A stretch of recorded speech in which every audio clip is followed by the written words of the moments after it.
Distinguished guests, ladies and gentlemen, good afternoon.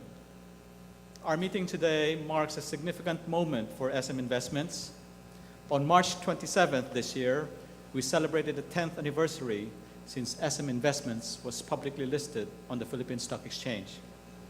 The strong position your company is in today is the result of the plans and investments made over the last 10 years.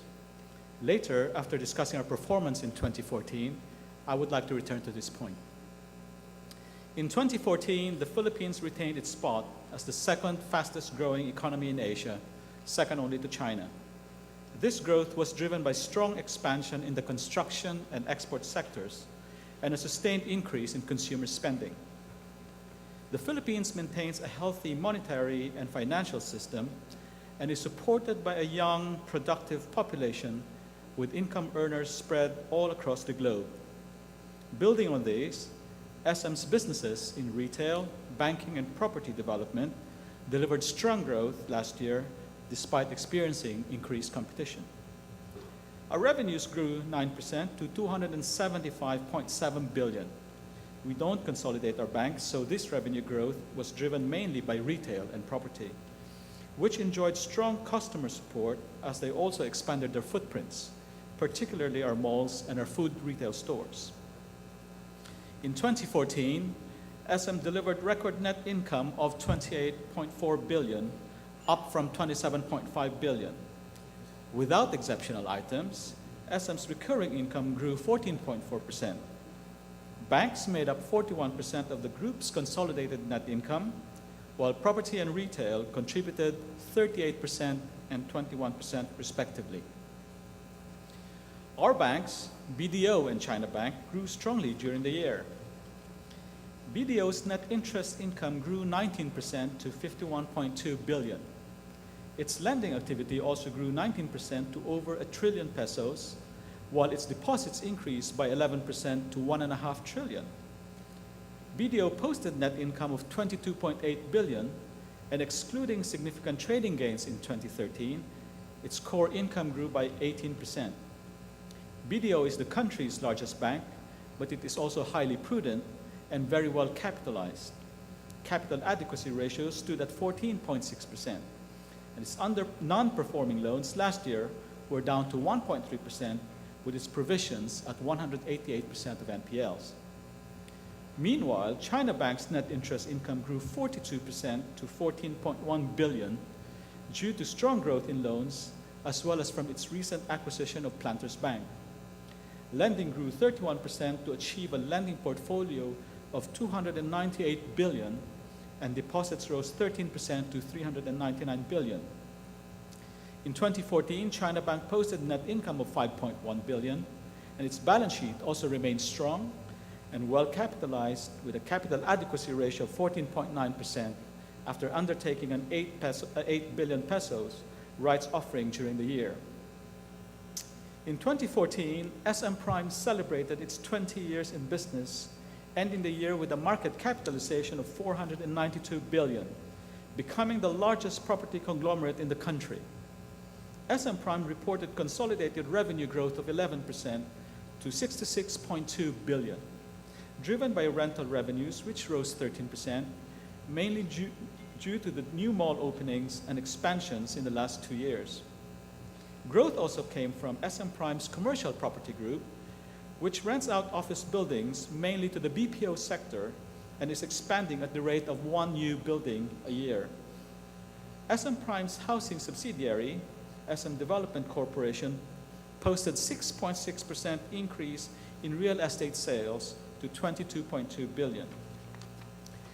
SMDC saw reservation sales increase by 60% from new projects such as Shore Residences in the Mall of Asia complex and Air Residences in Makati.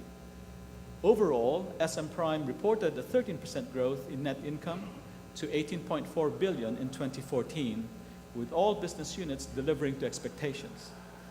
Of these, recurring income comprised 63%, making SM Prime one of the most stable companies in the property industry. SM Retail's revenues grew strongly by 9% to 197 billion. 60% of these came from the food retail group and 40% from non-food retailing. Food retailing led the growth as it is rapidly expanding its footprint in both rural and urban communities, led by its Save More stores. In the department store business, the SM store added new locations with new mall openings and continued to innovate and enhance its store layout and design and to introduce new brands.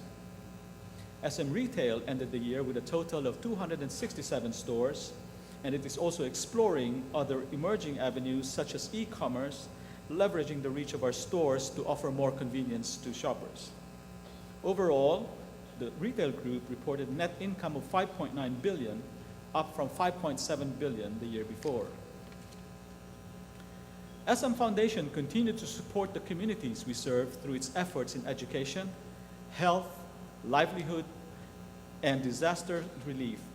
And in 2014, the group, in partnership with Solar Philippines, took its commitment on environmental care to a new level by installing nearly 6,000 solar panels on the roof deck of SM North EDSA, generating 1.5 megawatts of power and savings of some 2 million pesos a month. Caring for the environment does make good business sense. We will expand this initiative to more malls this year. The country has made great strides in the last 5 years, and we believe this momentum will continue. As a group, we stepped up our investments in the last 5 years, and we will continue to do so in the next 5 years. The Philippine growth story is now well known. We expect the future to be exciting, but also more competitive. The ASEAN integration will act as a catalyst for increased local and foreign competition, and we are working hard to stay ahead by leading innovation efforts in each of our industries and by continuing to expand to reach underserved communities. In banking, we will continue to look for ways to increase services to our customers, including expanding our network and through greater use of electronic banking. In retail, we are increasing the pace of expansion of our stores by working with strong partners such as City Malls, the community mall of Double Dragon, to expand our Save More chain. In 2014, we also started a partnership with Alfamart, one of the leading operators of mini-marts in Indonesia, where they have over 9,000 stores. In property, SM Prime has outlined its 5-year expansion plan to build 4 to 5 malls each year, focusing on mixed-use developments. An excellent example of this is our 30-hectare development at SM Seaside City in Cebu. We will also continue to invest in China, focusing on progressive second and third-tier cities with future mixed-use developments anchored around our successful malls. As aspirations arise, we will continue to offer homes with luxury amenities in key locations. Here in the Mall of Asia complex, we are expanding the Mall of Asia itself, and there are currently 2 more e-com buildings under construction. We also look forward to opening the first Conrad Hotel in Manila towards the end of this year. Now let me return to our progress since the company was publicly listed. 10 years ago, SM Investments had total assets of 170 billion and a market capitalization of 127 billion. Today, total assets are at 712 billion and market capitalization is at 744 billion based on Friday's closing price. SM Investments has emerged as one of the largest companies listed on the Philippine Stock Exchange. Over the last 10 years, our assets grew almost 4-fold, delivering an average annual growth of 17%, while our market capitalization grew 6 times.